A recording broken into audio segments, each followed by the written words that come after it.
Narito na ang mga balita mula sa GMA Integrated News. Nag-inspeksyon ang mga opisyal ng PNP Supervisory Office for Security and Investigation Agencies o PNP SOSA sa ilang bus terminal. Yan ay para tiyakin ang seguridad ng mga biyahero ngayong bispiras ng Pasko. Marami pa ring pasahero ang humahabol na makauwi sa kani-kanilang probinsya tulad sa terminal sa Caloocan at sa Quezon City.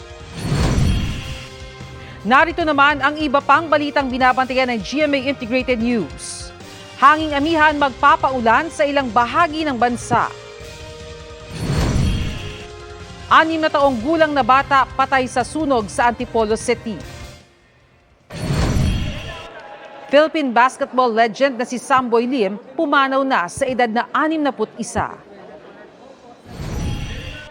Para sa mas malaking misyon at mas malawak na paglilingkod sa bayan, ako po si Bernadette Reyes ng GMA Integrated News, ang News Authority ng Pilipino.